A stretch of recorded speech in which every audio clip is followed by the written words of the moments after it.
Do do do do do.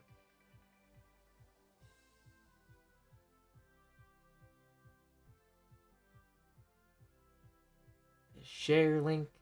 Copy the share link. Go to my Discord with the share link. Off topic. Post the share link. Crack open the YouTube tab. Turn my phone all the way down and leave it propped up on my laptop precariously in such a way that it could fall over at any moment. And now we are ready to begin another Track Manic Tuesday. It's Tuesday today.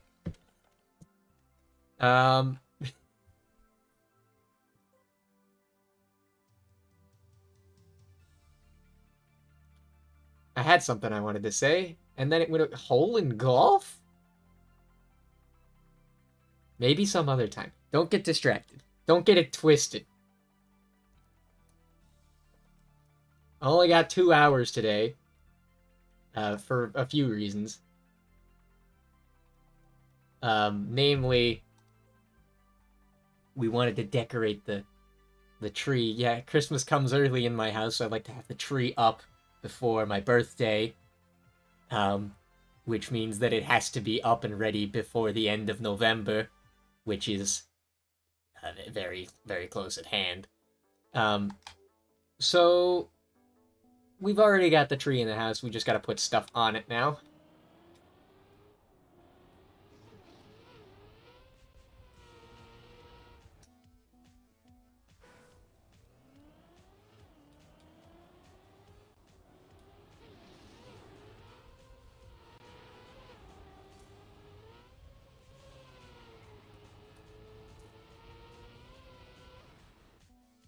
Oh boy, we're gonna be doing this track for the whole stream, aren't we? I really need to like stop limiting advanced campaign to Track Manic Mondays because there's no way that I'm gonna finish all of the bronze medals in advanced campaign in my Monday live streams. It's just like unlikely that I'm gonna get this in the few hours that I can actually devote to it weekly. I'm gonna have to start doing these in like my own time again, and then do something else for Track Manic Mondays, which is fine. Monday was supposed to just be a variety live stream spot anyway. I'm not sure if Trackmania will be, around the whole time. It might just be Trackmania does the Mondays until I finish the seasonal campaign, and then we switch over to something else on Mondays going forward. I don't really have anything to switch over to yet, is the only reason that we're still here. That, and I really like Trackmania. So, like, it's not that I'm here because I don't want to be. I want to make that very clear. I enjoy Trackmania. But you'll notice I keep these in a stream playlist called Variety Vault. And right now it's just Trackmania. I feel like I've either lied to myself or others, and I need to figure out which.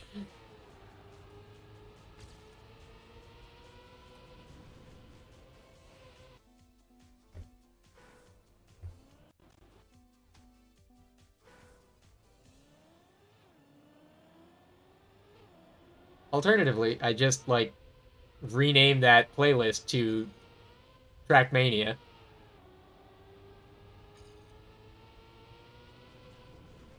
And we do Trackmania on Mondays forever. Um,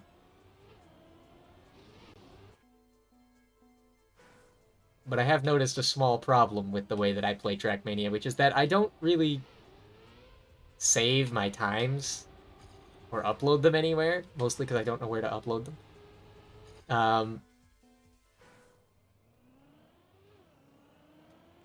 That, and I'm very much a casual Trackmania player.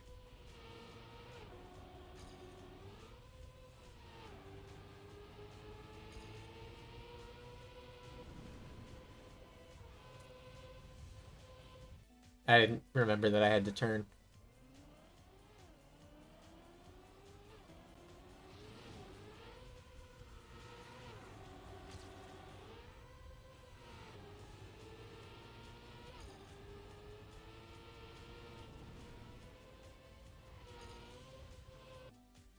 I play Track Mania because I have fun playing Track Mania. I don't play it to break records or times or that much. Granted, I have all author times on tutorial and all golds on the seasonal campaign for fall, but that's mostly just because I'm like, I may be playing the game casually, but I like enjoy being good at games, kind of.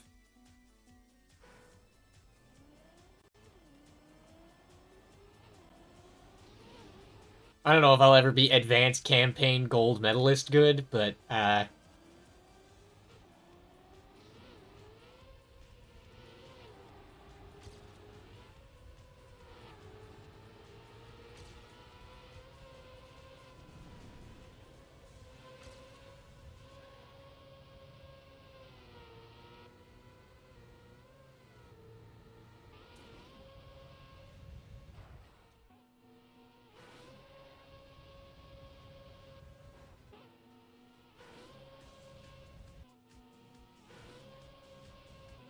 this is the part where we practice the same part of the track for the next 4 hours when I only wanted to be here until 8.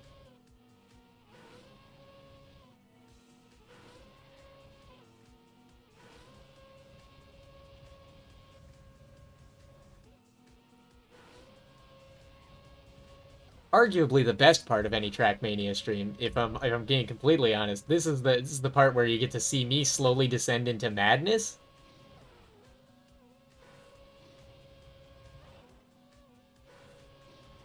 I mean, what else could you possibly want?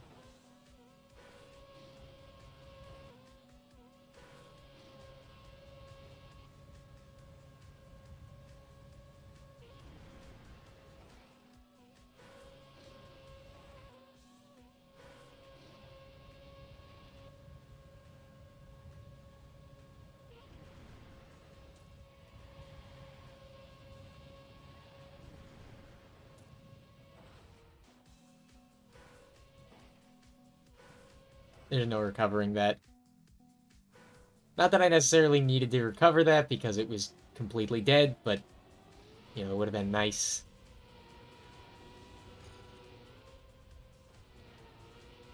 to be able to punch in a sum of best.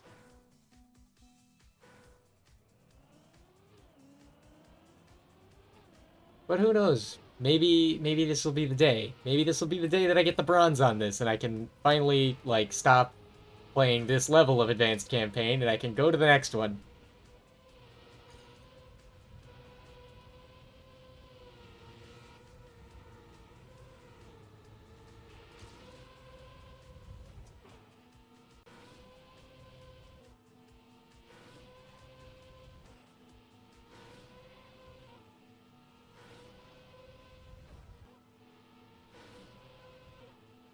This is a stupid idea.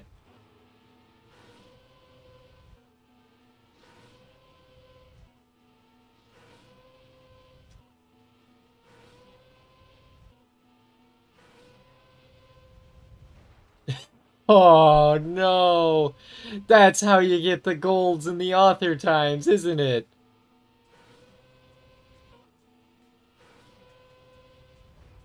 Oh, that's brutal if that's true.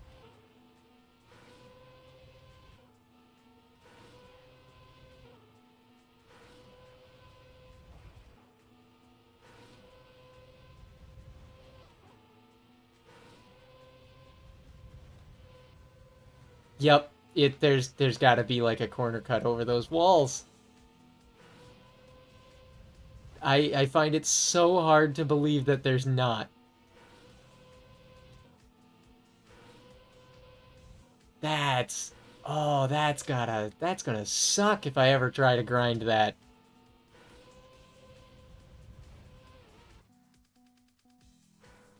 That's fixing to be the worst thing I could ever possibly put myself through.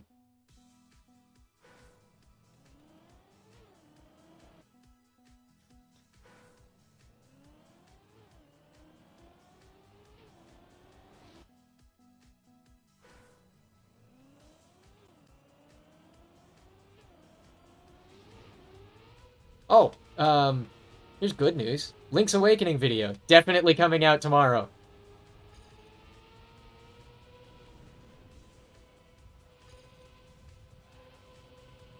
Like, for real this time. It's actually happening.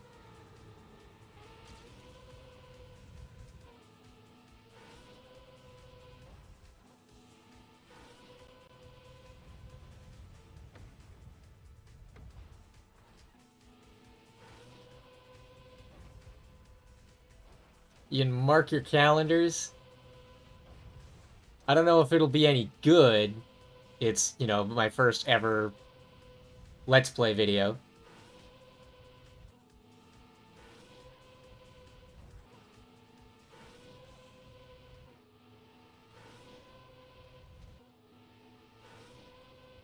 Yeah, this approach is bad. This approach is incorrect. That's why I can't.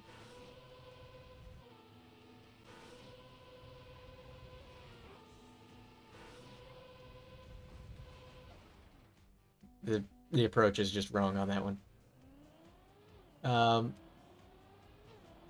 I think I did a pretty good job, like, rescuing the video from itself in the editing department. But I do still think that next week's episode should be even better. Because I've learned from this experience that I don't talk enough in Let's Play footage. I probably talk too much in live streams, but, like, I don't talk enough when I'm just recording footage for a Let's Play, it seems. So I need to talk more and be more entertaining.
Dang. But at least I got one through. It was not clean, but it happened. I don't think I even got one last week, so that's a massive improvement already.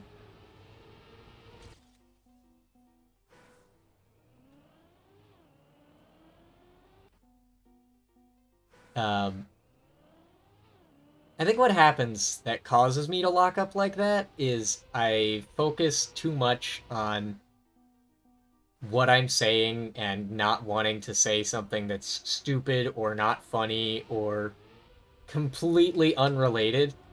And I also focus a little bit too much on how I'm playing the game because I don't want to, like...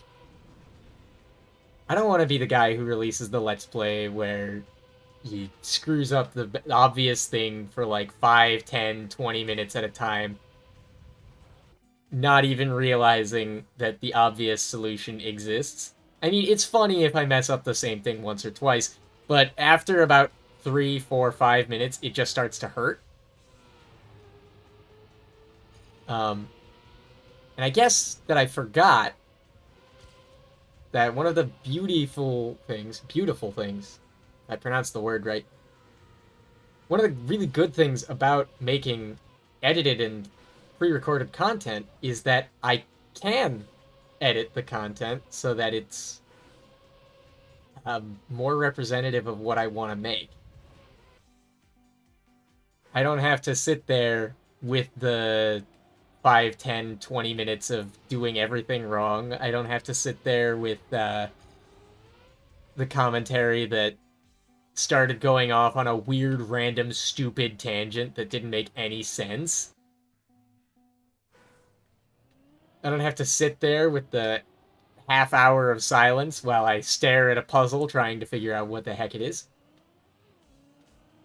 Hi, Gail. Welcome back. I'm talking a little bit about what I learned from recording that first Link's Awakening video that's going to go up tomorrow.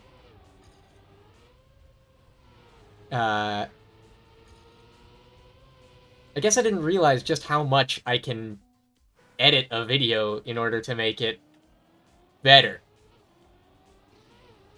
If I'm not funny in a bit of commentary, or if I don't like the timing on the delivery of a joke, I can just change it.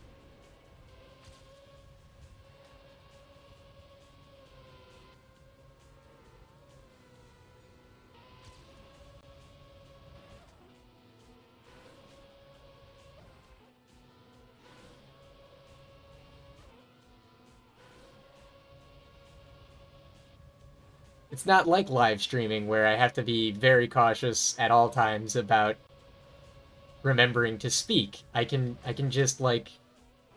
Oh, well, I threw that one.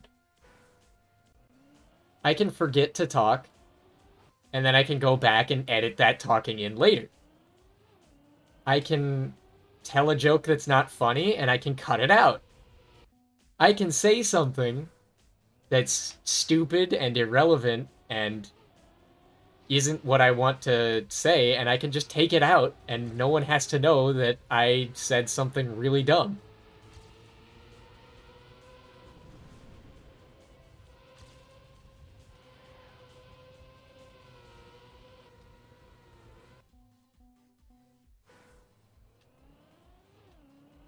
Want to clarify, not dumb in like a cancelable way, dumb in like a this doesn't make any sense, what are you talking about kind of way. No one has to know that the inner machinations of my mind are an enigma. Thought bubble, spilled milk.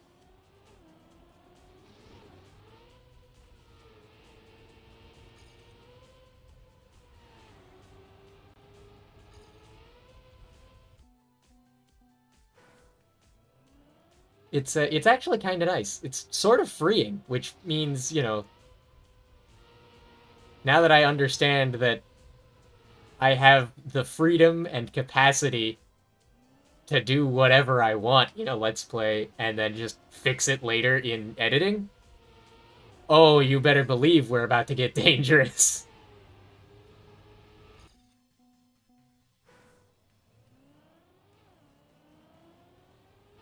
I am gonna spend hours recording footage that's gonna be not even B-roll.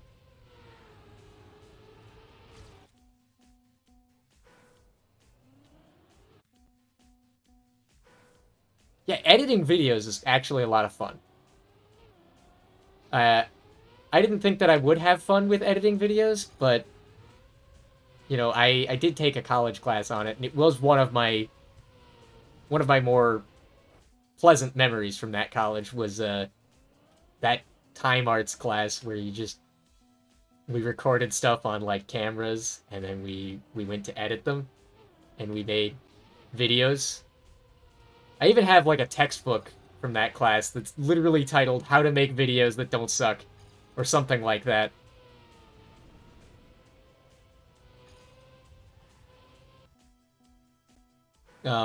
So that's really fun. And now that I know that, like, I don't even need a script necessarily, but like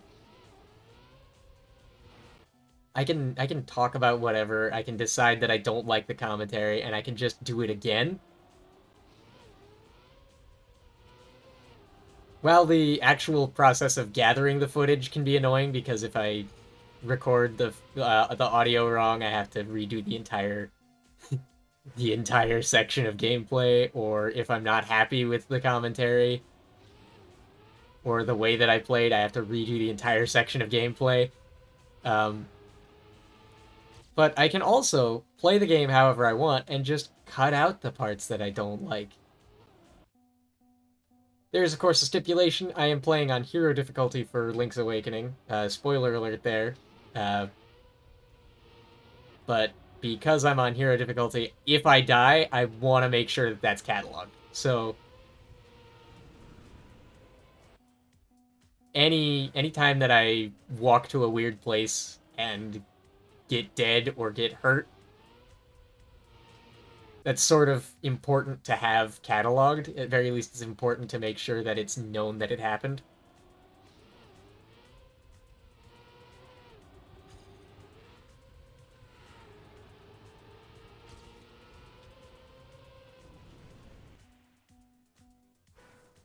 But for the most part, just editing videos gives me a lot of freedom to make mistakes because I can cut them out. It's not like live streaming where I have to be very, like, attentive to two things at once.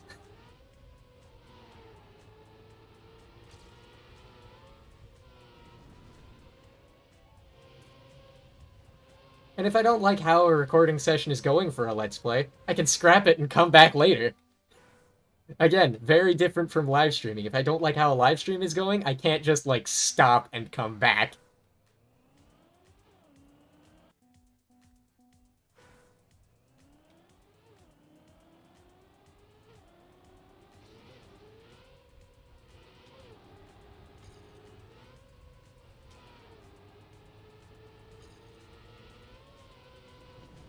Content creation is a very strange and exciting avenue of hobby.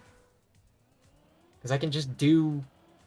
there's so many different ways to go about it, and there's so many ways that I can, like, do it right, do it wrong, do it my way, do it everybody else's way.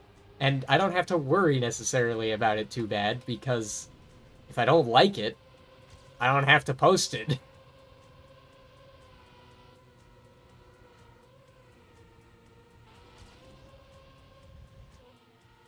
This part is...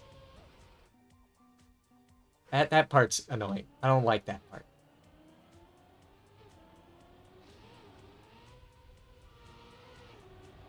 It's not like it's badly designed, but it is aggravating because the lineup is so critical. And I can't exactly see very well to get the lineup. Would a different camera help me? You reckon? What are the camera buttons again?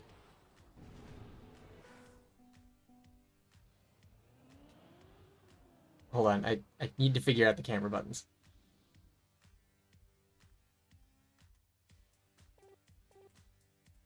There we go. Click the right stick. Got it.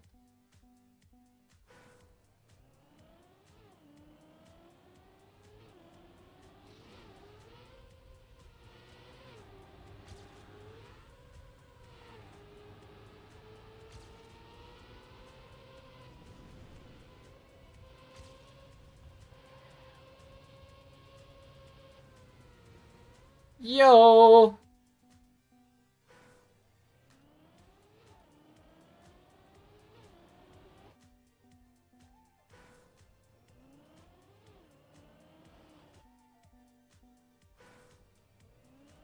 Advanced Campaign has been fun so far, but it's also been an absolute, like, insane grind.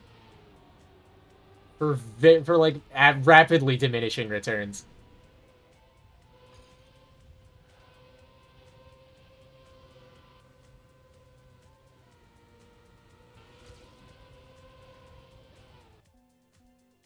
It's, like, extra bad because I am Mr. Off by 1.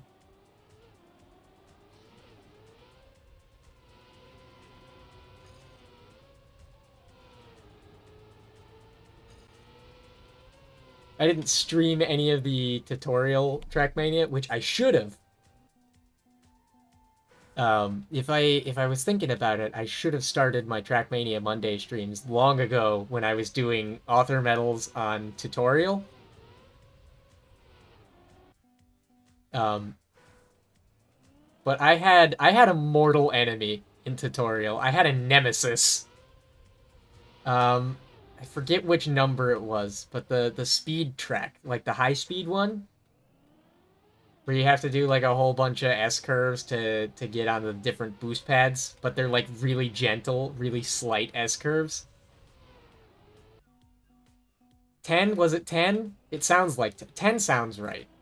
Um, but I would routinely get like 1,000th or yeah, 1/1000th off of author time on that every time. It was truly agonizing to be seated right on the precipice.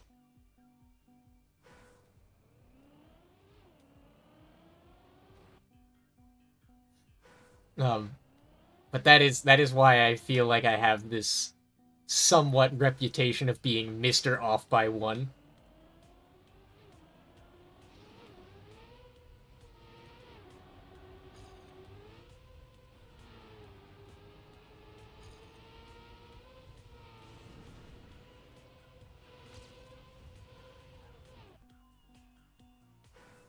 I did get all gold on fall 2022.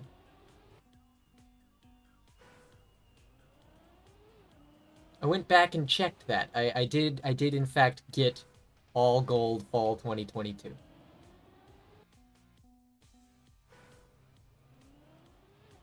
And I think I will eventually do all gold on winter 2022 and then spring 2023 and just all gold on the seasonal campaigns for the foreseeable future.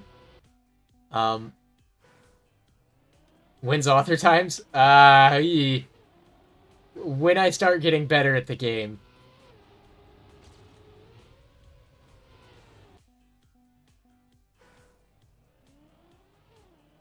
I mean, I could go and do, like, fall stuff and try to get author times before the end of the month, but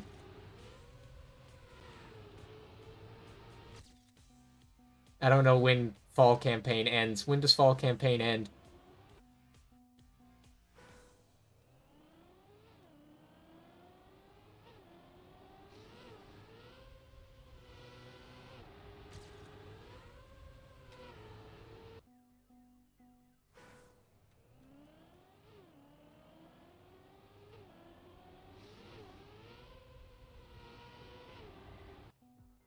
Couple months? Why would the fall campaign end in, like, next year?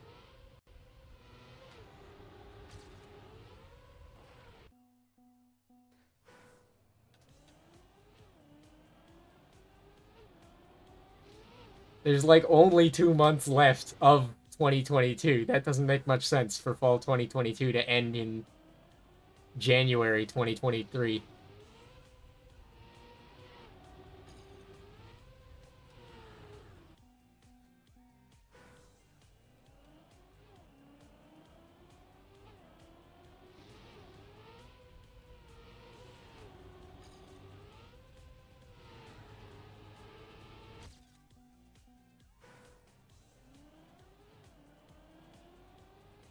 Unless there just is no such thing as a winter or spring campaign.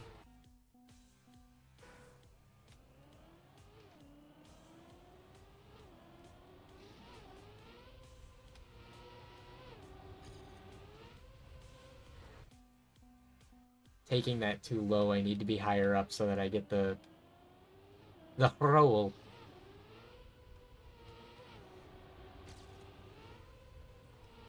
Taking that too high, I don't want to be spinning.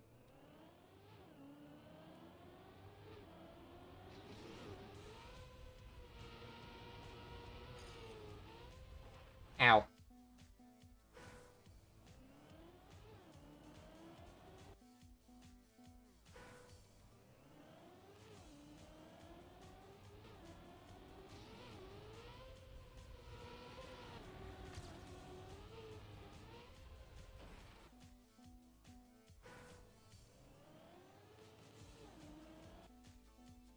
Wouldn't assume it's linked strictly to real season timing. That's... I mean, I guess that's fair. But at the same time, why would they call it the fall campaign if it's not tied to fall? Seems a bit silly.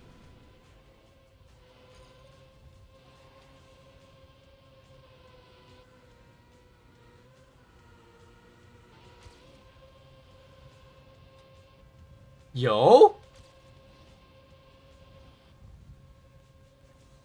Yo!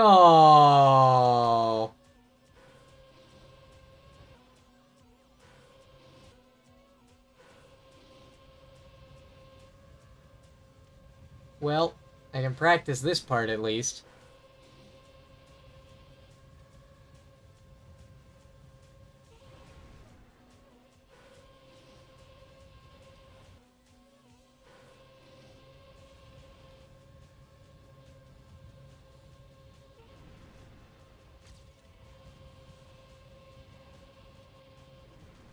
I think I lost too much speed. I don't think I'm going to be able to get the risky finish.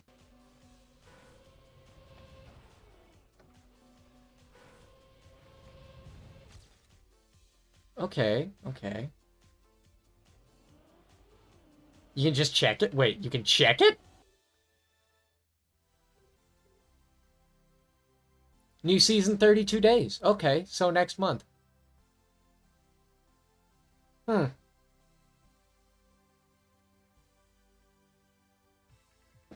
Well, maybe I'll put advanced campaign back into the pocket, and I'll just keep doing that as like a solo thing so that I can spend more time on it.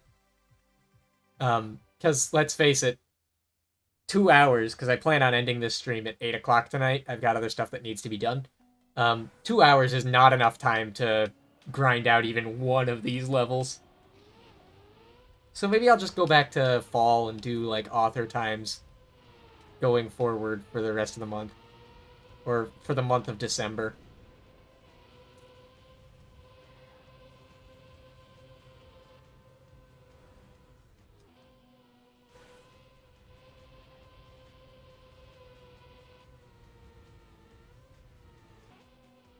This is like, but this is such a good... This was a good attempt. Why is it sucking?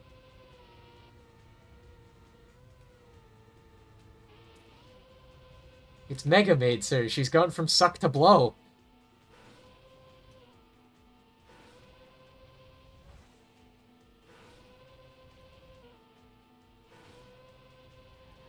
Spaceballs for anyone out of the loop. Parody movie of everything sci-fi, pretty much.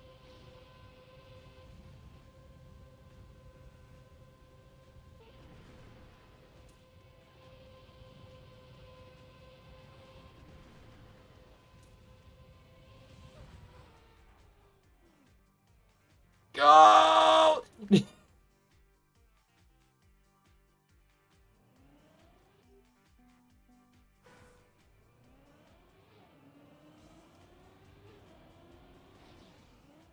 Need to be committing more than 3 hours a stream or 9 hours a week. Well, yeah.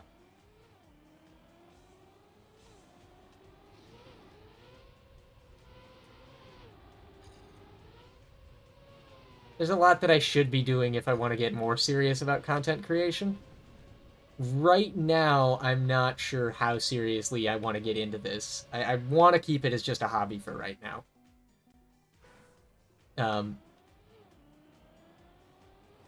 I could turn it into a career choice, but I would like to, at least have stable income before I make the decision to quit and do this full time.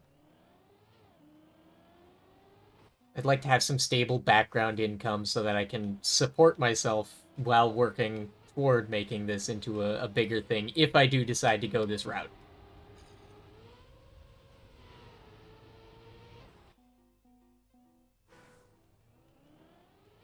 Hence the very loose, very, very weak streaming schedule right now, and the one upload a week, plus all my speedrun times when those come out, which is very rarely and very occasionally if I remember to do them.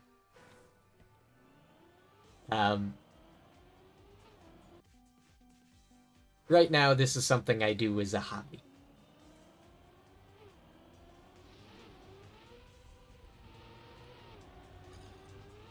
And it is a little bit unfortunate that I cannot go to Hobby Lobby and find all of the supplies that I need for streaming.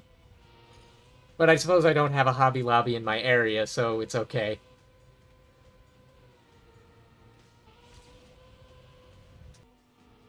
Here we go again.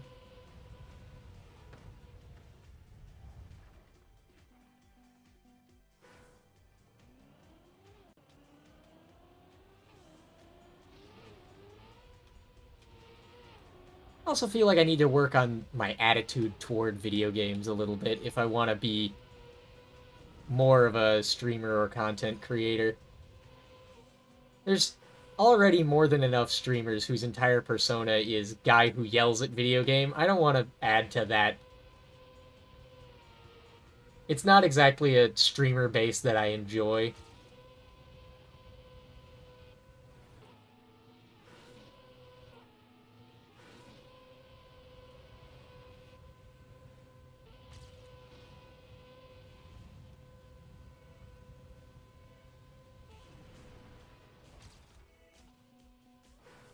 F.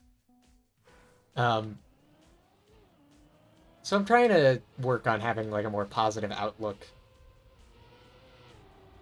Gale can attest to this personally because he and Dom were coaching me through why Mario 64 is actually not the worst Mario 3D game. And after a while I did concede, maybe it actually does have some really nice movement, even though it's a little annoying to get used to.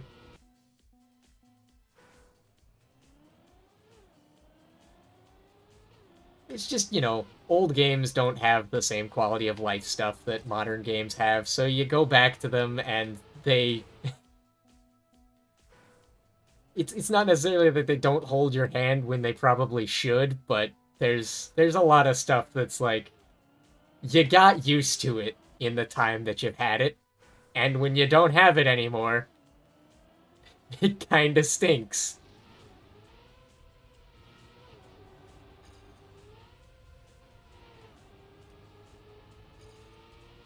Wall kicks are kind of like, we have wall jumping at home.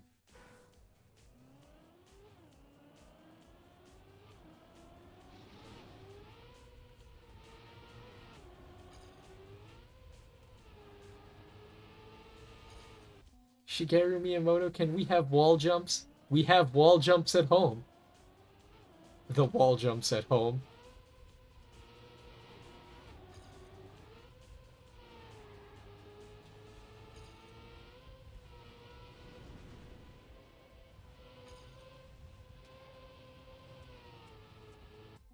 So I have quickly learned, or rather I have over time learned, that my qualms that I had with Mario 64 came from the following three things. One, I was not playing with a Nintendo 64 controller, which, I mean, yeah, that'll do it. Game is built with a Nintendo 64 controller in mind. Of course, any other controller is going to suck for it. Two, I was playing it from the privileged perspective of somebody who's played a modern Mario game where Mario sticks to walls a little bit more and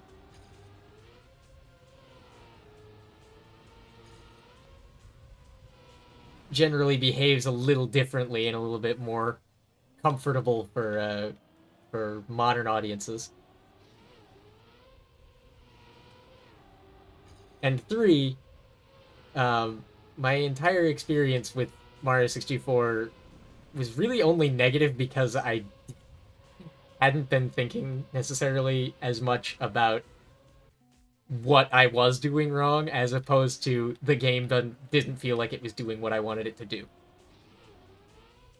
I wasn't taking ownership of my mistakes.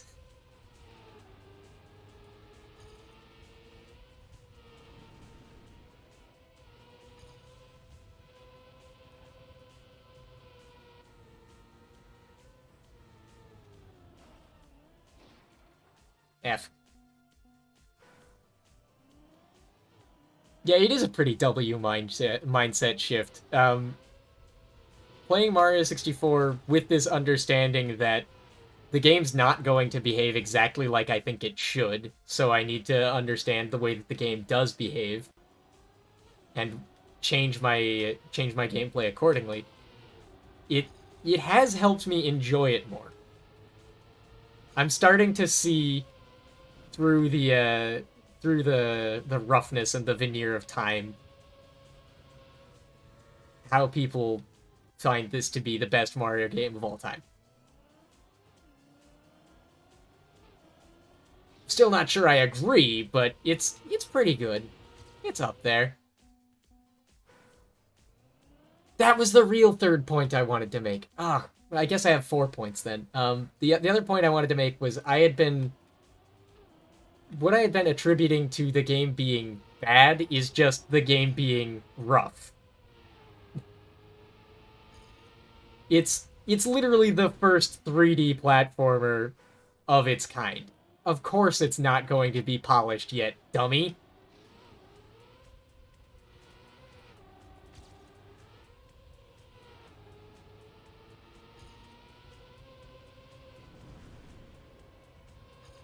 What am I gonna do, fault it for having a bad camera? It's the first 3D camera of its kind. What do you want? You want Leonardo DiCaprio to hire expert cinematographer? You got Lakitu. Deal with it.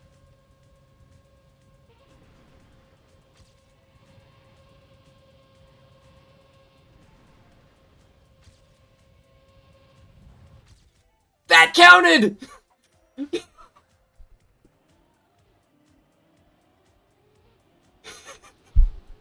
The madman. All he had to do was complain about the Mario 64 camera.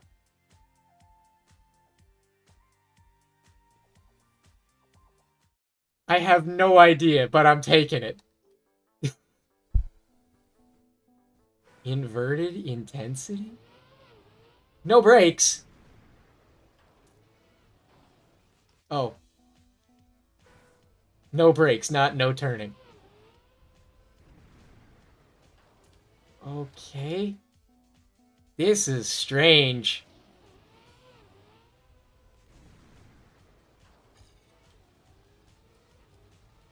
Oh god, what am I doing?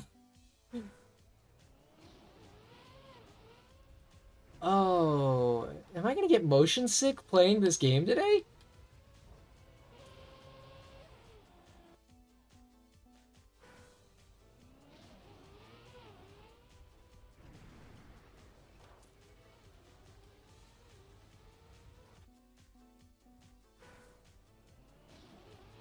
Regularly scheduled ignoring signs and chevrons. It would not be a DU stream if I did not ignore at least one sign or chevron.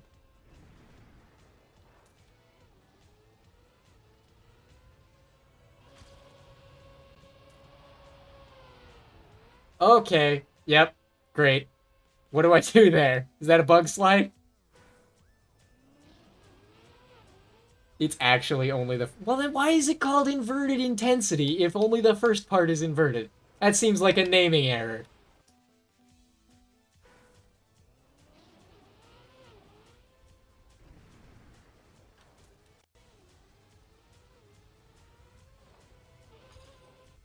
Not a bug slide, I just needed to actually turn. Got it, got it, got it.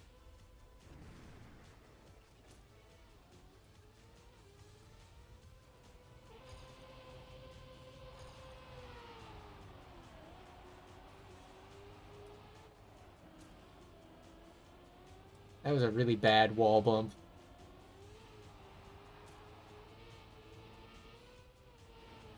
That was also a really bad wall bump. Let's hope I don't need speed somewhere in the future. Well, there we go. No bug slides or glitchy stuff in the advanced campaign. Noted. Ugh!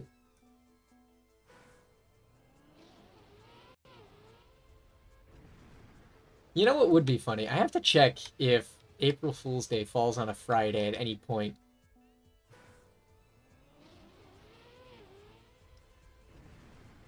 Hadn't thought about this, but I am thinking about this now. I do have access to the ROM of the Game Boy Color version of Star Wars Episode 1 Racer. You didn't hear it from me, but maybe one of these days in April.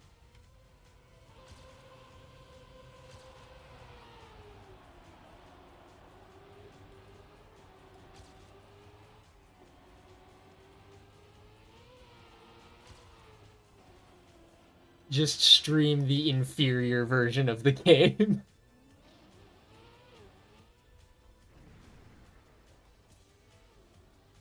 I don't even know if there's like a leaderboard for that game, like timesheet wise. Someone would have to make one.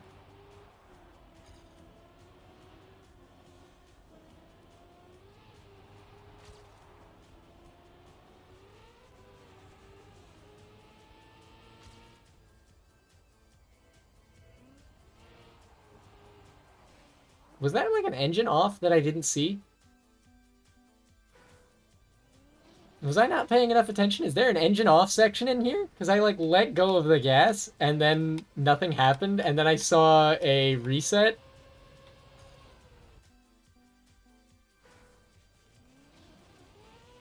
Should hope nobody is depraved enough to waste their time with that game. Well, I mean... Look, man. Maybe you can only afford a Game Boy Color.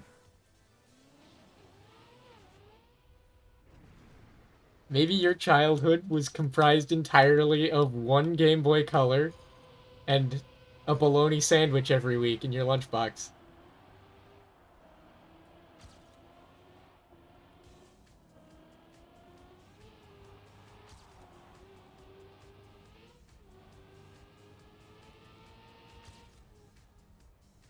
There is an engine off there that I wasn't seeing.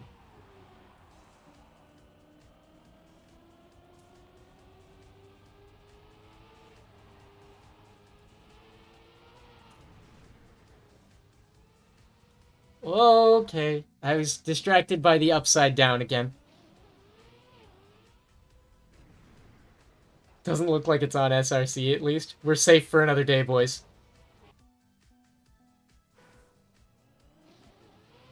You know, actually, that does remind me.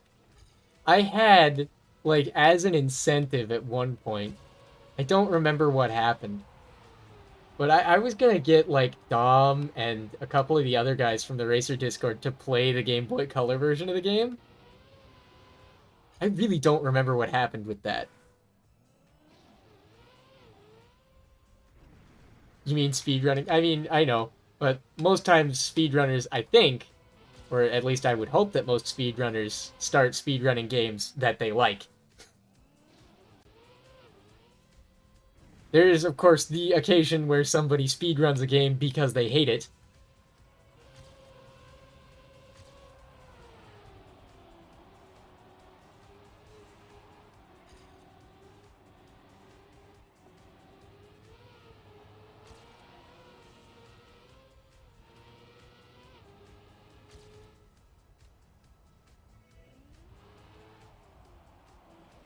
Nope.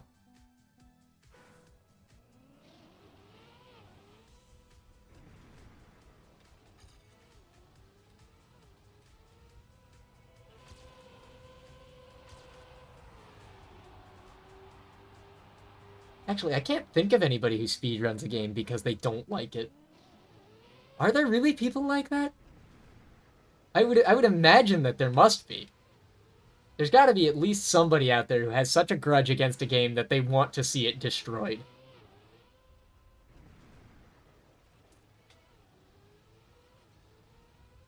Speedrunning a game you liked casually is less common than you'd expect. Really? Huh.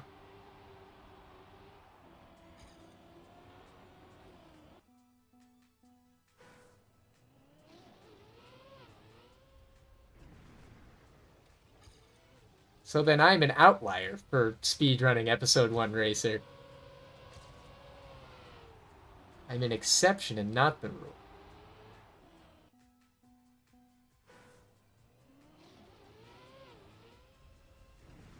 A lot of people start speedrunning because they think the speedrun looks cool. Alright, that's fair. That's, you know, that's a fair assessment.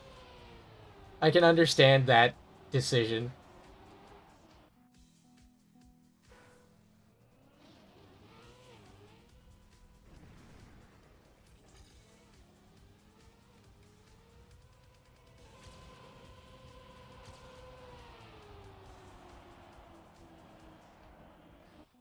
I didn't take that right at all.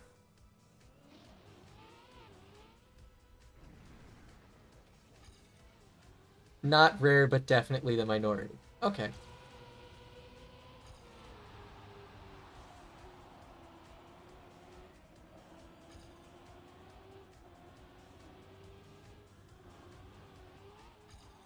Ow.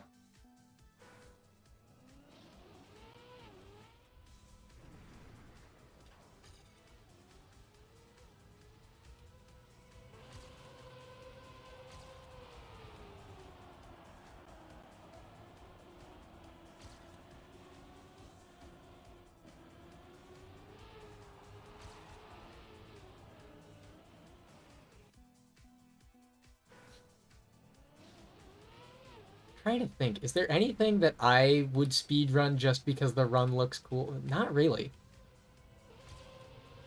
Because I must be very much part of that minority that only runs games that they like. Because when I think about speed runs that I've seen and that I think look cool, it's all games that I like. So I must only watch games that I enjoy.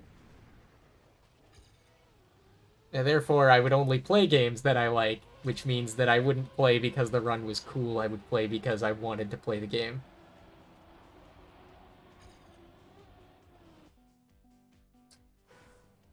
It's like, let me think. The Banjo-Kazooie Reverse B Adventure stuff is cool, but Banjo-Kazooie is my favorite N64 game of all time. Episode 1 Racer, I've already discussed.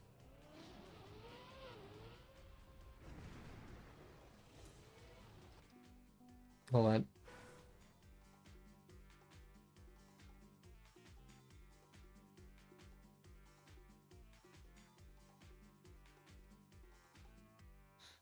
I know this because back in the day, it was almost like a meme how so many people would like learn a game and have runs end because they didn't bother to play it casually. Oh, like they would run it blind? Why would you ever run a game blind?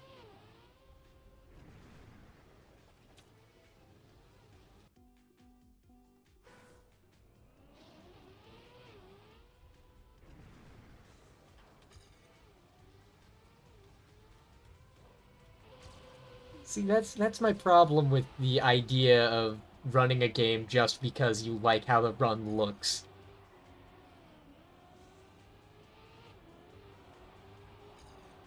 That strikes me as like buying a car because it looks cool. Like, yeah, a DeLorean is a really cool vehicle, but did you ever stop to think about the fact that they don't start reliably and those gull wing doors mean that you can't park in most spaces?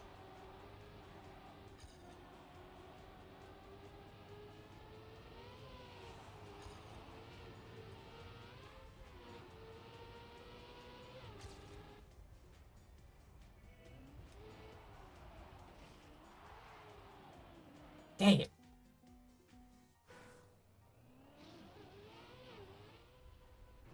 So to run a game because the run looks cool is like, yeah, I mean, okay, it's a cool run, but did you ever stop to think that maybe there's more to the game than the run? More to any game than a cool looking speed run? No, they're not. Well, some of them are. Most wing doors, the type that you're thinking of, open like on a hinge or a pivot that brings the door up and around and forward. The way that a DeLorean opens, the doors just go like up like seagull wings, hence gull wings. Um, Take a look at Back to the Future sometime. That car is real. You can buy that car. You used to be able to buy that car, rather. The DeLorean Motor Company is now defunct. Um, but the way that those doors open, if someone parks next to you, you cannot open that door. If somebody parks on the other side of you as well, you are now trapped in or outside your car, depending on whether or not you were in the car when somebody parked there.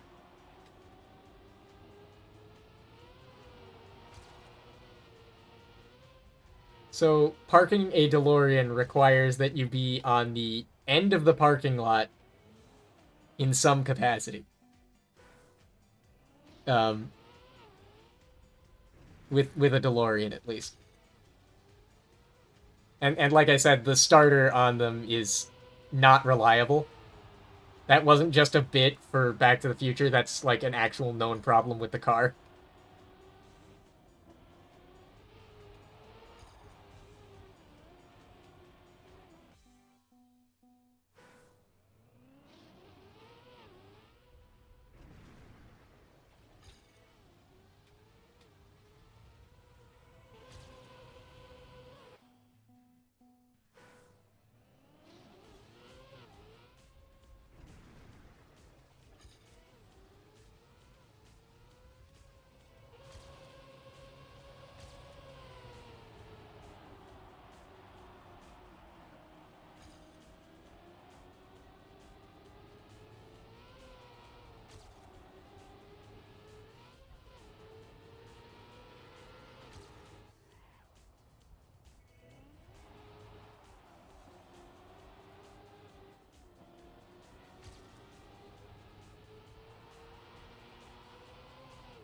I've been passed because he was more willing to hold down the go button than I was. Oh, that's not where that is, huh? Anyway, yeah, right. What was I talking about before I went on this tangent about the DeLorean?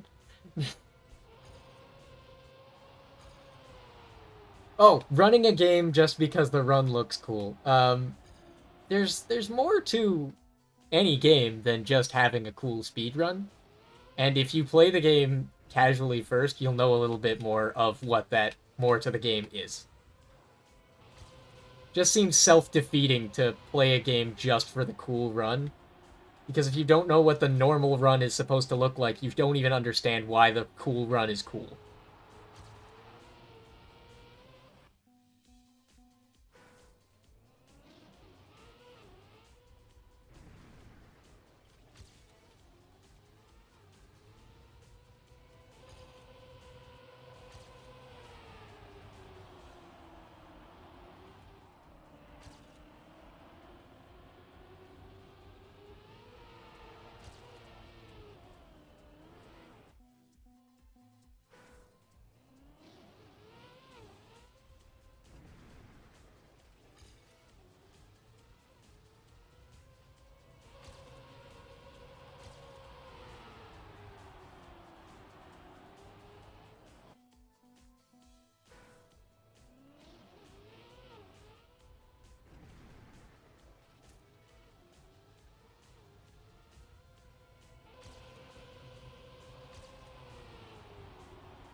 Always made it a point to play through games before speedrunning them. It's just as a refresher. Yeah, that's probably the best the best of both worlds, because then you start running it because it has a cool run, but you actually take the time to figure out why the run is cool. That's honestly the best way to do it, I think.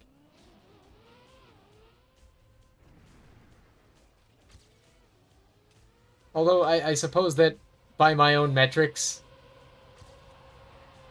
playing a game the regular way to find out why the run is cool is the same as like running the game because you like it.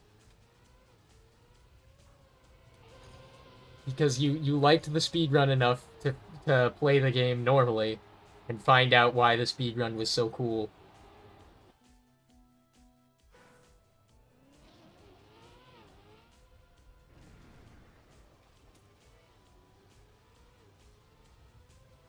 Well, I guess it depends. A glitch speed run is always going to look cool, like regardless, just because glitches are funny. Um, but a no major glitches speed run, like, or 100%. Prime example is if I watched a 120 star no major glitches Mario 64 speedrun,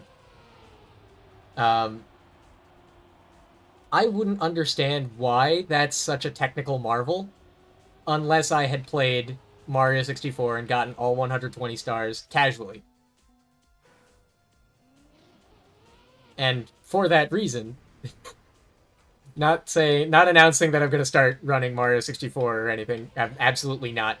But because I don't understand all of what makes Mario 64 speedruns such optimized and technical marvels, I sort of want to know more about Mario 64. And I am playing more Mario 64 as a related thing, tangentially, I suppose.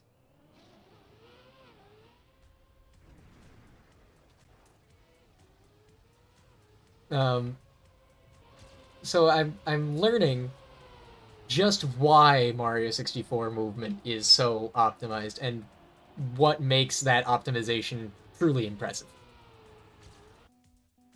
Wasn't necessarily the impetus for why I started playing Mario 64, but it is something that I am learning as a result of playing Mario 64, and I'm really enjoying the experience.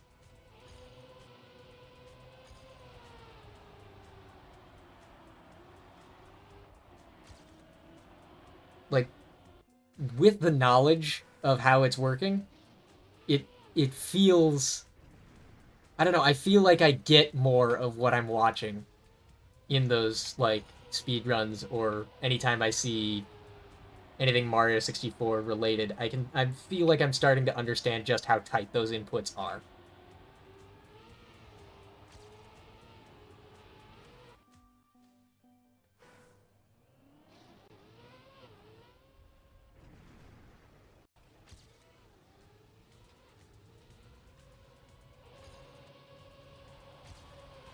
Deku Nuts in Ocarina of Time being broken is an example of a speed strat that trivializes something. Hold on, I'm not sure I'm reading this right. A lot of games are just totally different while speedrunning. Even without glitches, it's pretty common for stuff like strats trivializing bosses or balancing being abusable or something. Deku Nuts in Ocarina of Time being broken is a good example of an unbalanced item. Okay. I wouldn't call that necessarily glitchy, but definitely that's not developer intended. I don't think the intent was that you would use Deku Nuts on every single boss to make your life easier and completely invalidate every boss in the game. Somehow that feels like that was not as Miyamoto intended.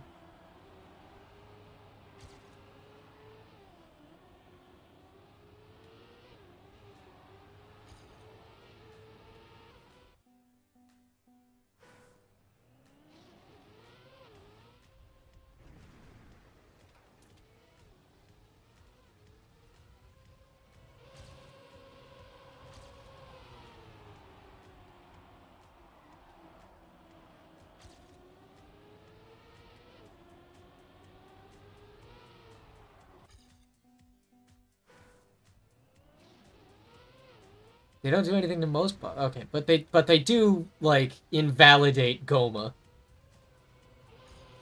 Deku Nuts make Goma an absolute joke. I've seen that. Um,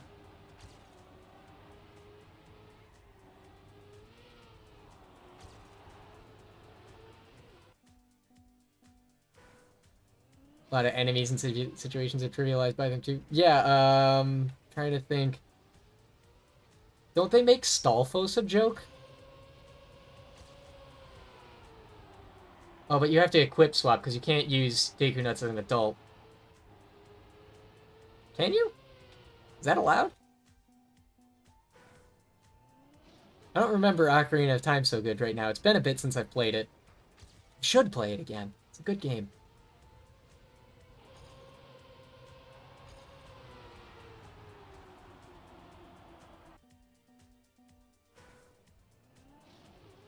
Like, actually can't remember. All of the Ocarina of Time stuff I've seen recently has been ZFG playing randomizers. So my memory of what items which Link can use is a little bit messed up by constant equip swapping.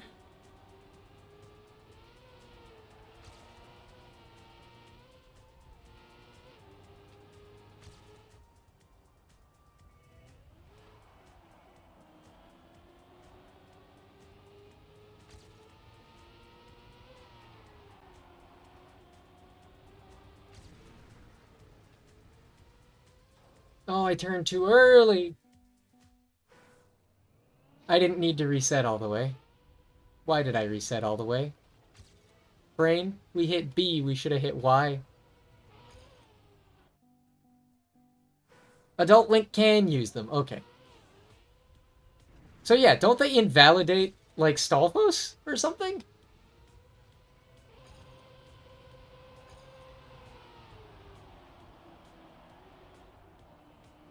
Actually just don't remember if Deku Nuts are good against Stalfos or what.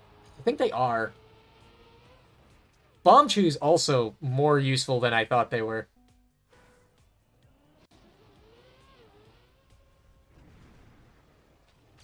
Like, if you've got Bomb Chews, if you somehow manage to get Bomb Chews before the Dongo's Cavern, you don't even have to do the whole dungeon.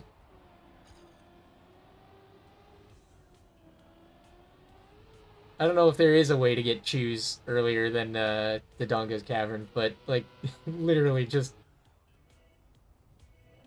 You don't even have to do the whole dungeon.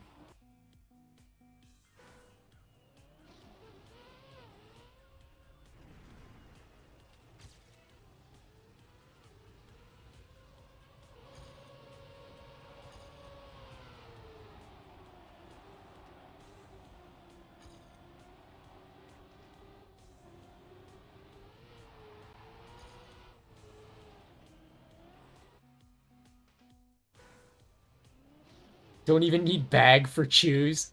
Yeah. Bomb Chews, man. It's just like an explosive you can get without any kind of real effort to get them. And explosives in Zelda games are more often than not busted.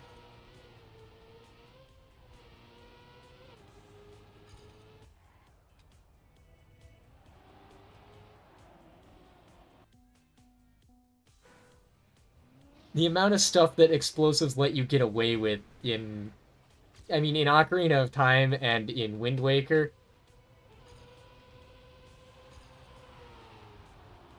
And I think even in Twilight Princess, because Wind Waker and Twilight Princess share an engine.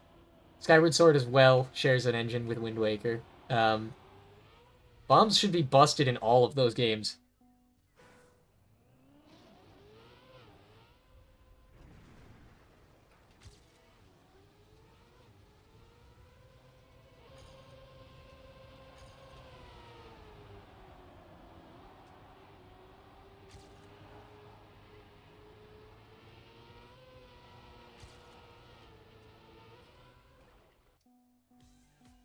I forget where I learned that Wind Waker through Skyward Sword used like the same or a very similar engine. I think I was watching a video about...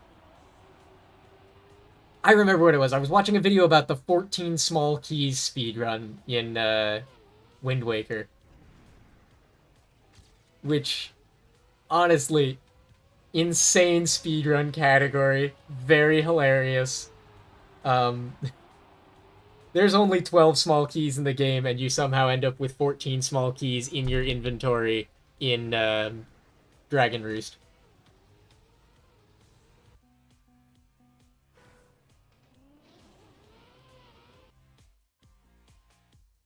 Consider casual play to be like prerequisite knowledge to speedrunning? Yeah.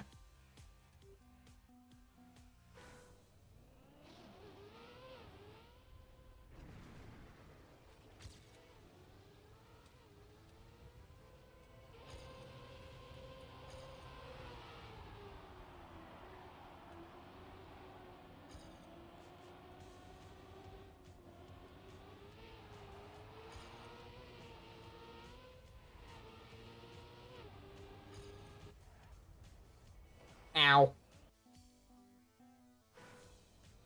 Sometimes casual stuff isn't even slow anyway. Yeah, that's very true.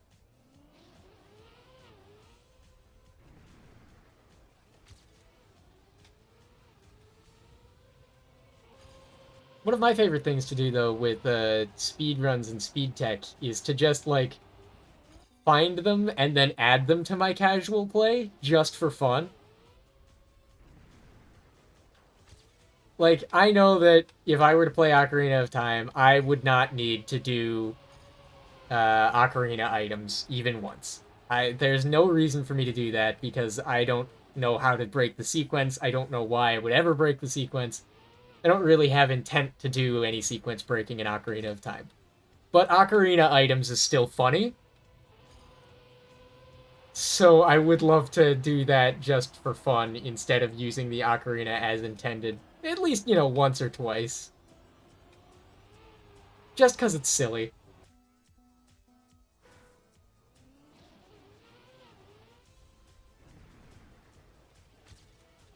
Although occasionally I add useful things from speedruns into my casual play.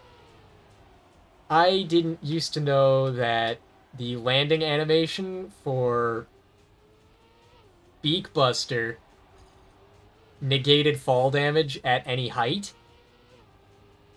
So when I found that out, I started doing that in casual play. It has kind of ruined Banjo-Kazooie for me, but at the same time, it's honestly one of the most useful things that I've ever learned.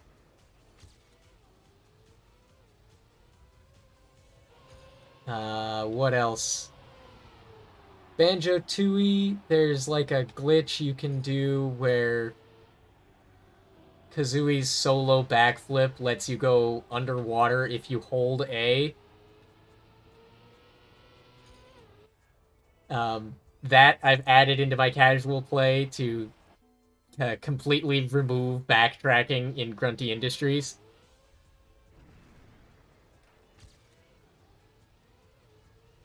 Everybody always complains that Grunty Industries has some of the worst backtracking in the game, but, like, I don't even have to backtrack there, so just get good, I guess.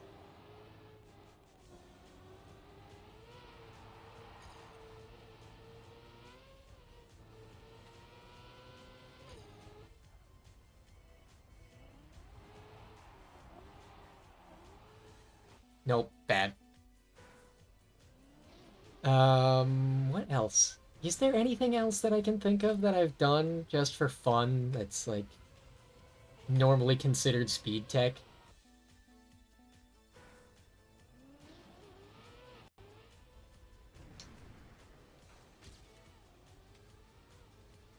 The sequel that shall not be named, Racer Revenge. Uh, Speed tech for that game is just hold the drift button when you're I think it's when you're not boosting or when you're repairing after boosting, so that you lose speed slower, or you just lose less speed overall. Adding that to my casual play has allowed me to completely destroy all of the developer times and get full unlocks in record time. Well, casual record time. I don't know if there's any RTA all unlocks runs for Racer Revenge. I'm not sure anybody's ever been mad enough at themselves to do it.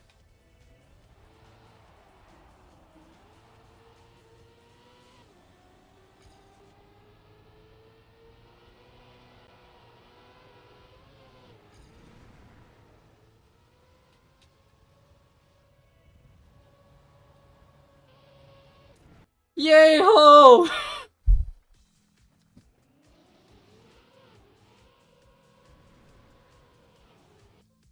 I think we got one more. I think I got one more in me for tonight. I think I got one more in me. Um, is there any other speed tech that I've just added to my gameplay? I can't think of too much. I want to add some of those Mario 64 shortcuts to my casual gameplay because, like, one of my friends did that to me once at a sleepover. I was just insulted.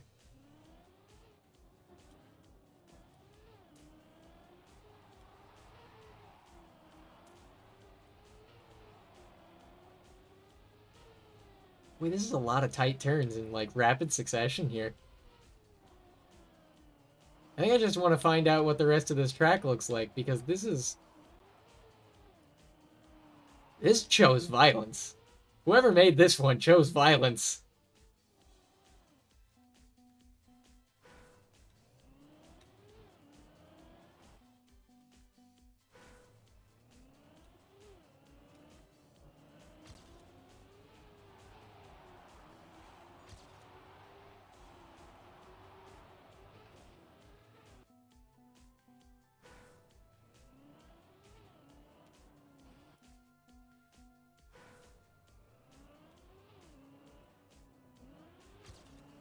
I feel like most movement in Mario 64 at this point could be considered in some fashion speed tech. Just because all of the movement makes you go faster. Any well-executed movement option in that game makes you go faster and feel cooler, so I would put that all in the same category as speed tech.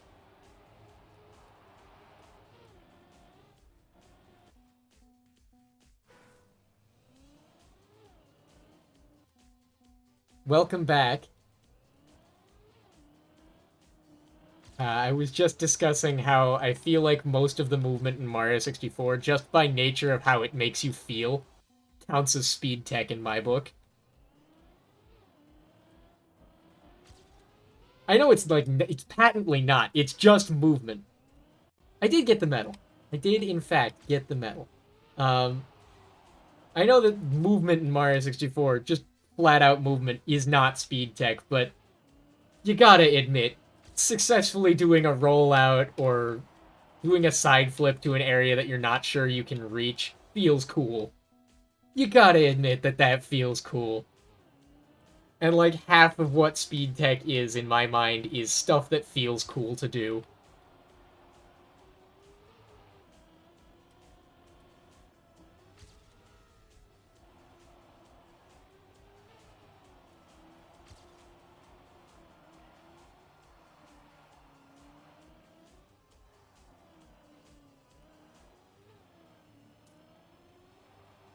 Gonna be honest, I looked up just in time to see the big chevron pointing to the right. I have to have speed?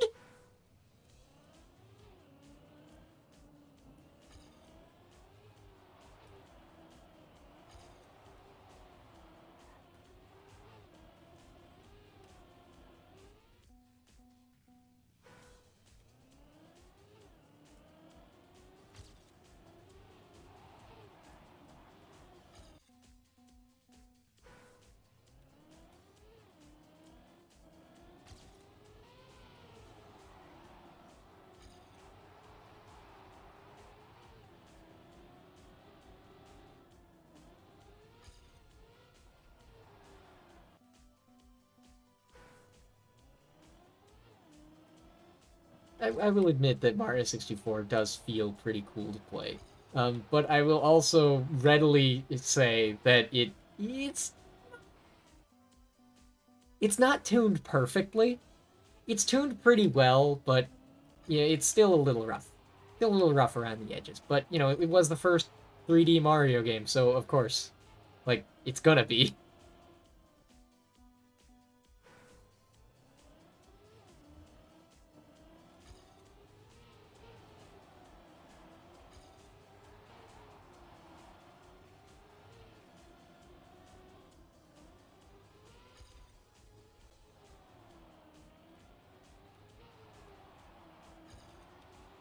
People talk about Sonic having a rough transition to 3D, but no one talks about how Mario didn't exactly bing bing wahoo his way into the history books with a flawless 10-point landing.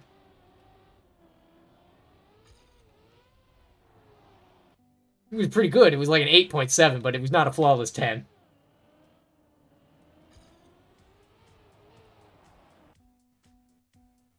3D's hard.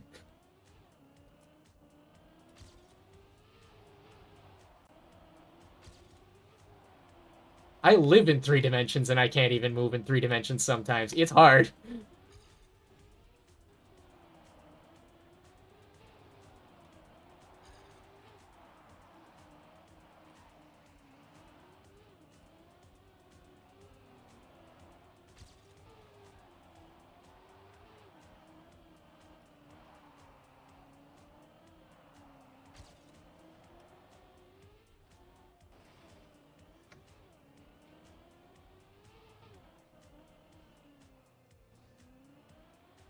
Excuse me? He resets?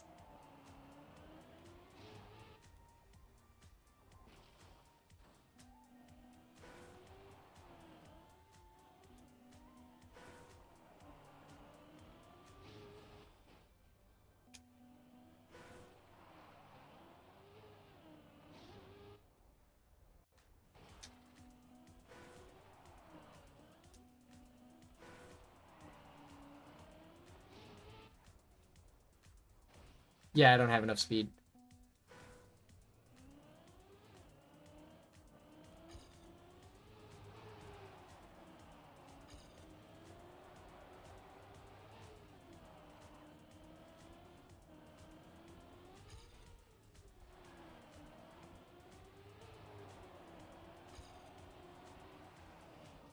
Eh.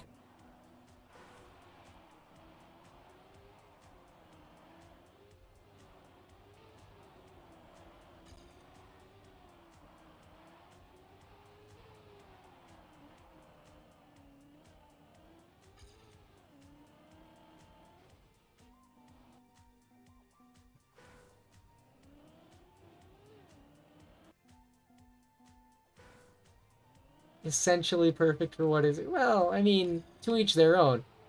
I still maintain that I feel like he doesn't slow down fast enough for me, which is a weird thing to say, but I.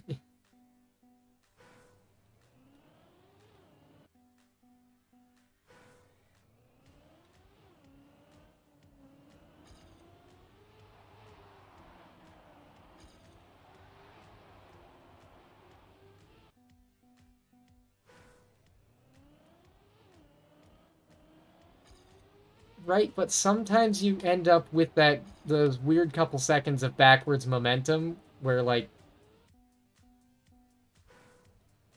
where he drifts back before coming to a complete stop. Those moments that happen still feel incorrect. And they're rare and they're fewer and further between as you get better at controlling Mario in 3 dimensions. But when they happen, they still really feel wrong. They feel like something that shouldn't happen.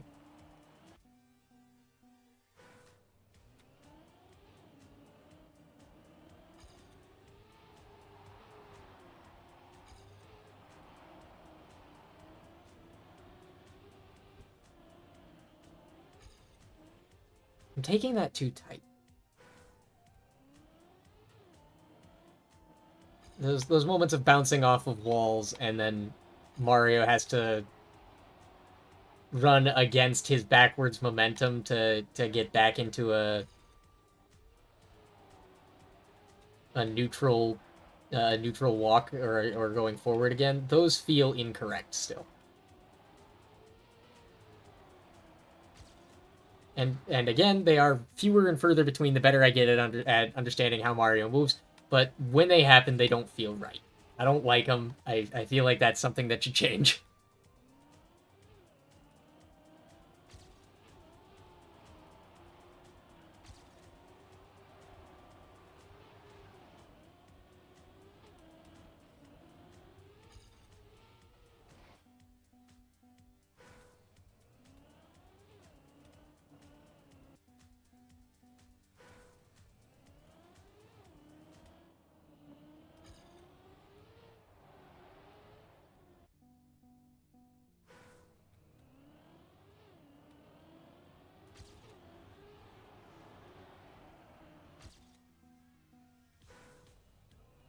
Well, it is a little bit of I don't get what's happening, but I also maintain that there's a reason modern games don't control exactly like Mario 64.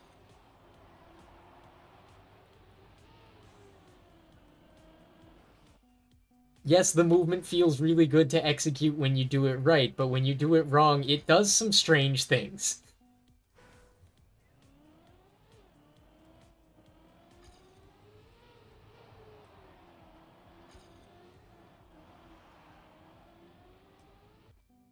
Well, that as well, but I would think that most 3D platformers of the modern era are trying to be in some way comparable to the great games like Banjo-Kazooie and Mario 64. They want to be like mentioned in the same breath.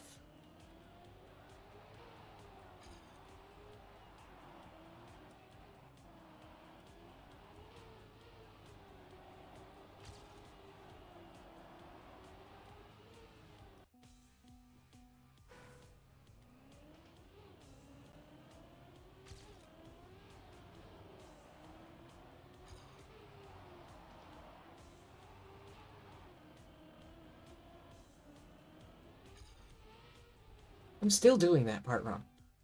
But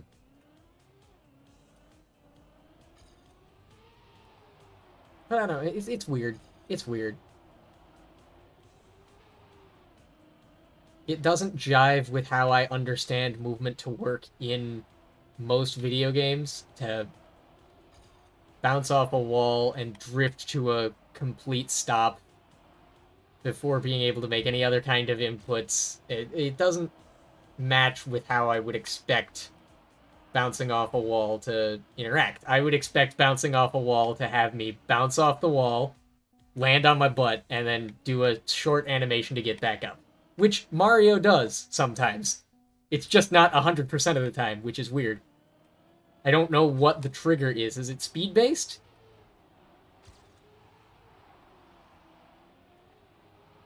Is it the kind of wall that I'm bouncing into? Is it the way that I'm bouncing off the wall? Like, what triggers it? What makes that happen that way?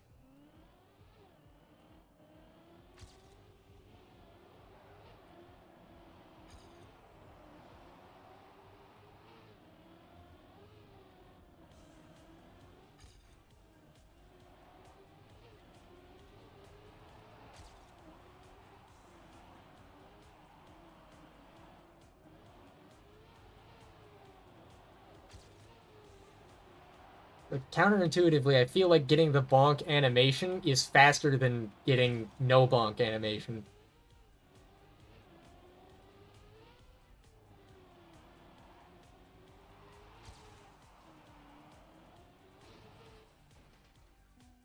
Oh, I wanted to hit Y.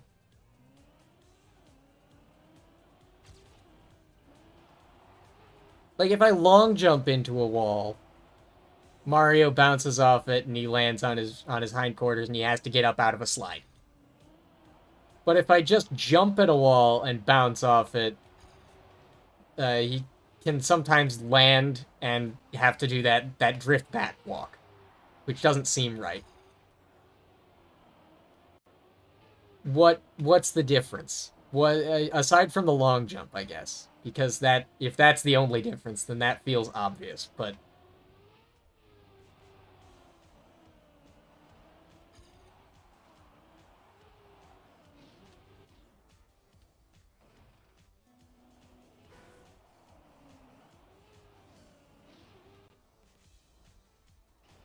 nope, I'm not gonna be able to get that. Whether or not you're doing an action. Okay, so that explains why it feels inconsistent, because I'm not always doing an action. Still, I don't like that it's based on if I'm doing an action or not.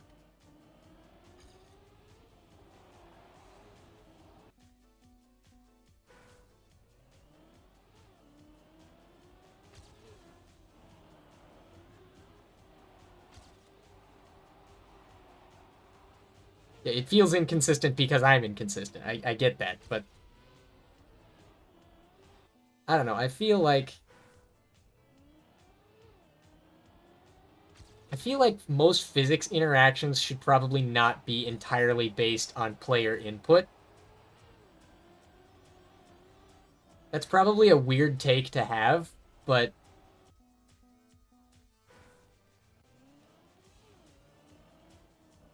I fail to understand why landing with reverse momentum doesn't trip me every time. Because that feels like if I were to land with reverse momentum in real life, like 9 times out of 10, I would be falling over backward.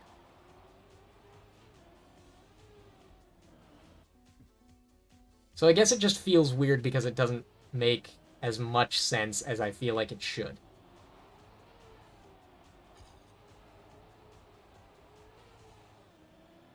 Speaking of things that don't make as much sense as I feel like they should, this track.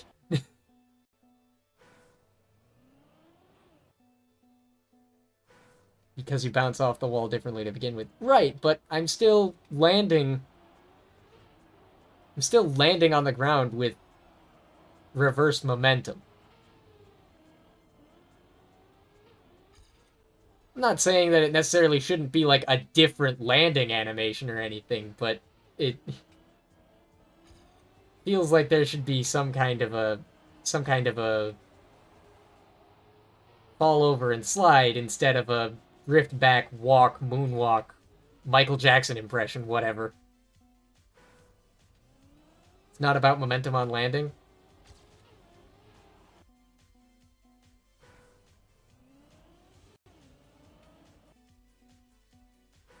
Well, yeah, but look,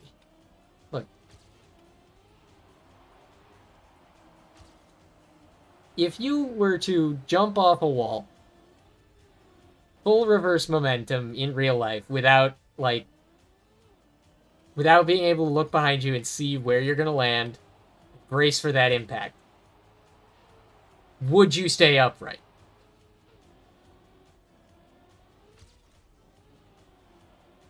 I'll answer that for you. Probably not.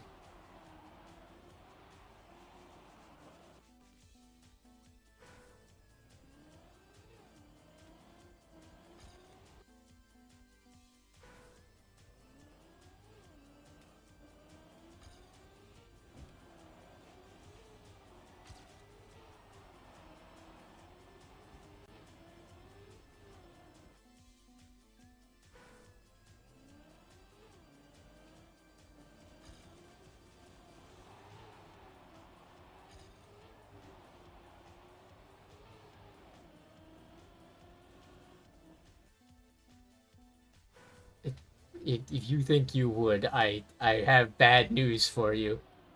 Your center of gravity combined with the friction of your shoes is vastly against you on that.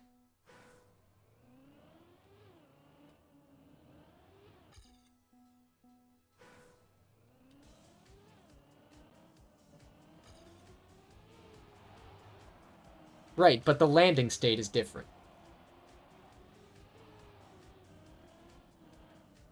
I think it just doesn't look right, and it makes me think that it's going to behave differently. Like, it fundamentally looks incorrect, and my brain expects a different set of options to be available to me because my character still stood upright.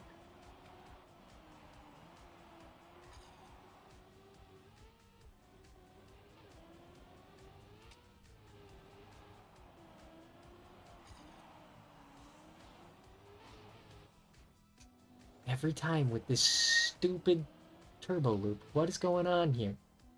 What am I supposed to... This... Not a polished section.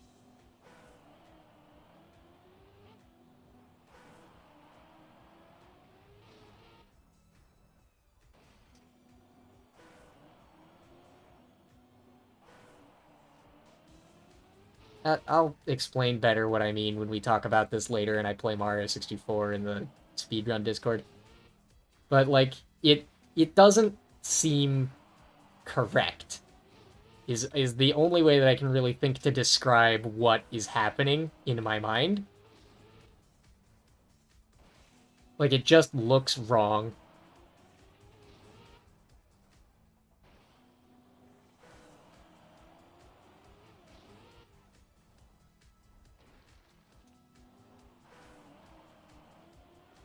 Admittedly, I didn't see the chevron until you said classic DU ignoring chevrons again. So, like, while that is on me, I didn't see that one.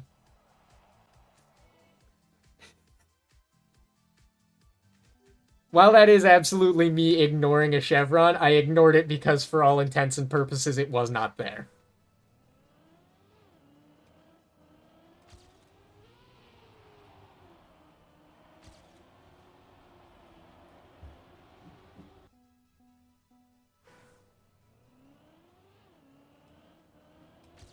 Oh, I'm sorry. Let me just look against the orange dirt for the slightly yellow chevron.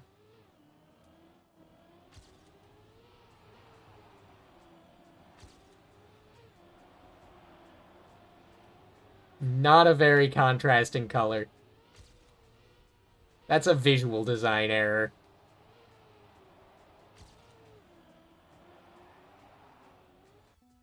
Track it out here saying graphic design is my passion.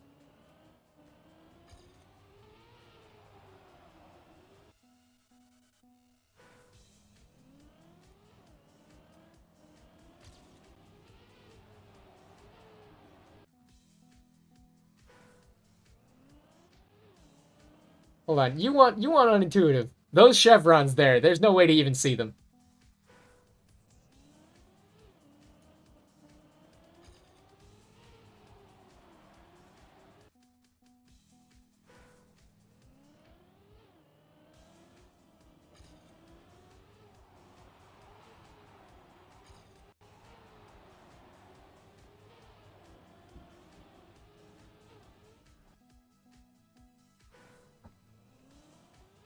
I don't know, man. I look more at the car than the road when I play driving games.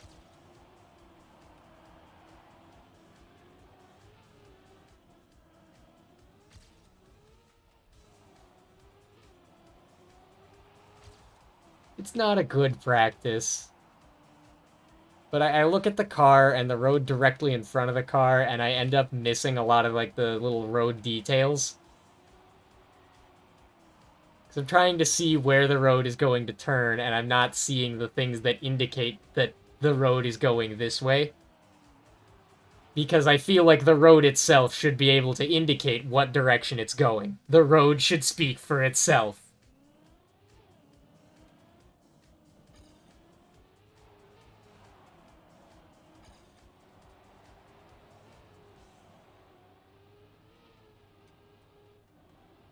I look for obstacles that I need to avoid, and I look for the direction that the actual physical road is curving, and I look at the car to make sure that it's oriented properly. No, the road isn't speaking for itself. The road decorations are speaking for the road. Those chevrons are telling me what the road is doing. The road itself is not telling me what it's doing. I don't look at road decorations because I can usually, in my experience, because I've played a lot of different games, ignore them or run them over. Track Mania, they're actually being used as indicators, and that's so foreign to me as a concept.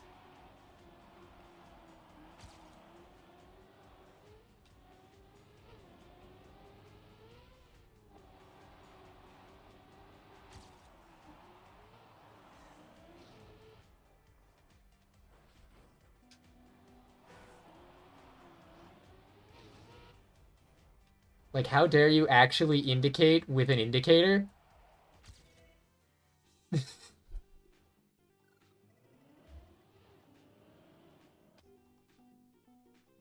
Yes, I am focused on the wrong part relative to where I am. You are correct. It's an eye training thing. Unfortunately, I'm not so sure that I can retrain my eyes.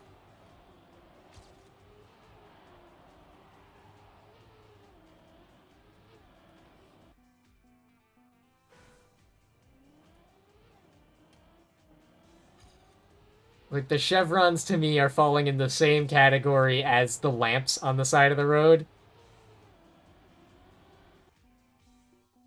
They are not registering as arrows, they are registering as light sources.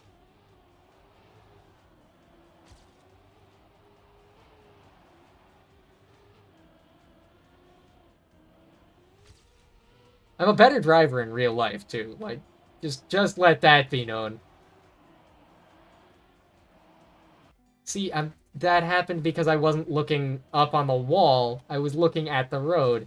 And the way that my car had been turning indicated I should be going left here.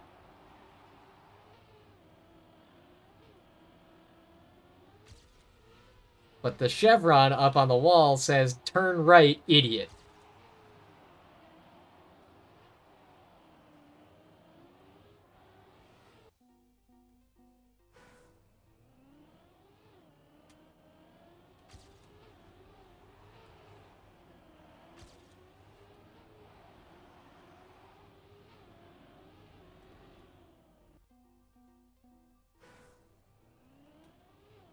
I have 5 minutes to get this. Come on. I have a hard deadline on today's stream of 8 o'clock because I have stuff to do with my family.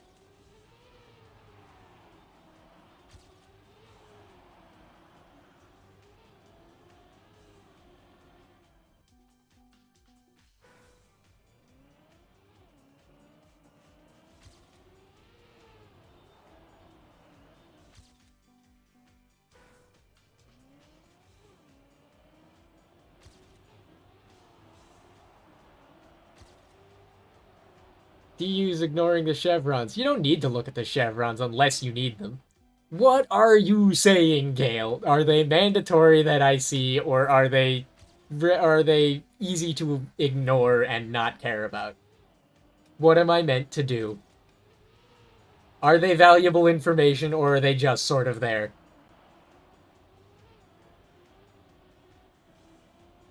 You cannot have it both ways, sir.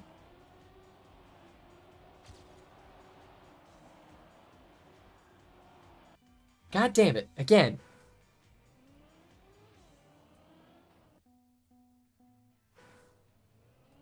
Every time. With that stupid turn. Why isn't it just a full right-hander? Or a full left-hander? Why would you ever use an intersection piece there? Who does this? Do not ever let a Track Mania player do any kind of city planning.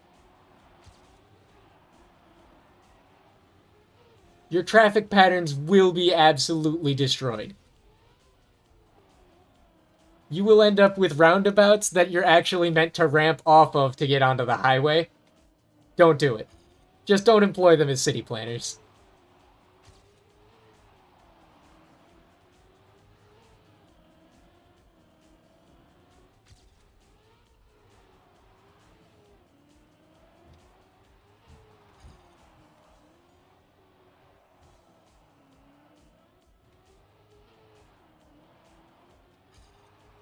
I am so far behind that the fact that it resets up there is not going to be enough to help me.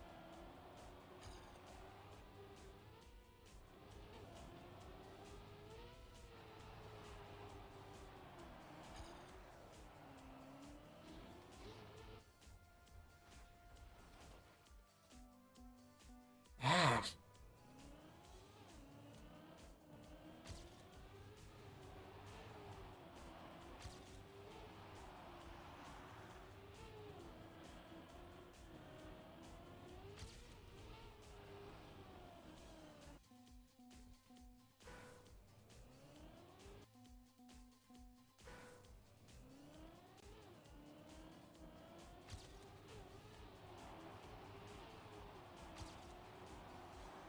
Here's our new on-ramp for the highway, sir. This is a roundabout. I know, but the geometry is perfect.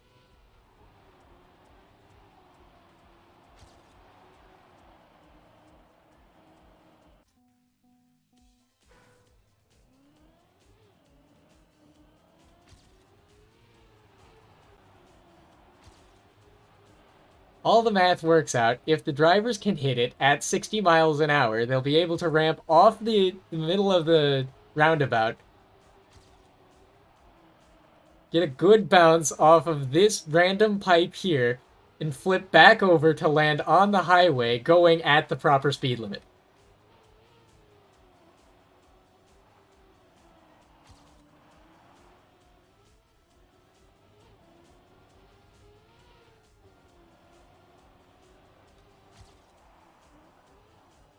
Aha. And what material do you want to build this road out of? Plastic!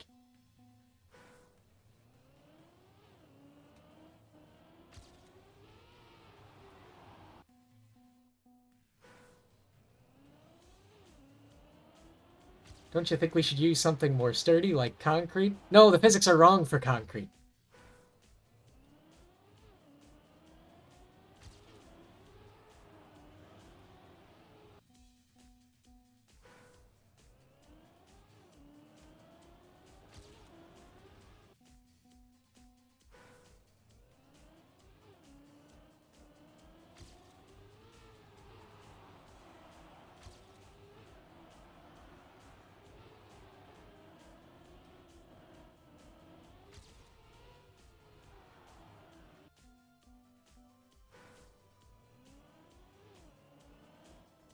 Well, that's 8 o'clock, so this is going to be the last run, regardless of whether or not I actually get it.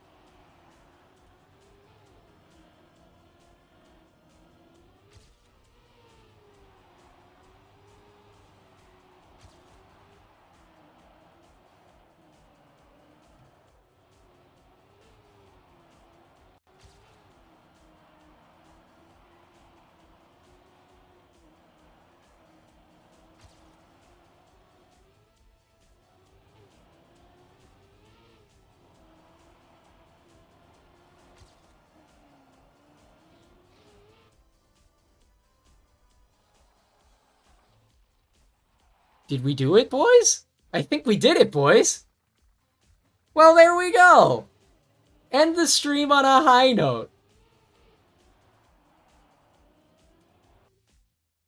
Excellent work. Fantastic.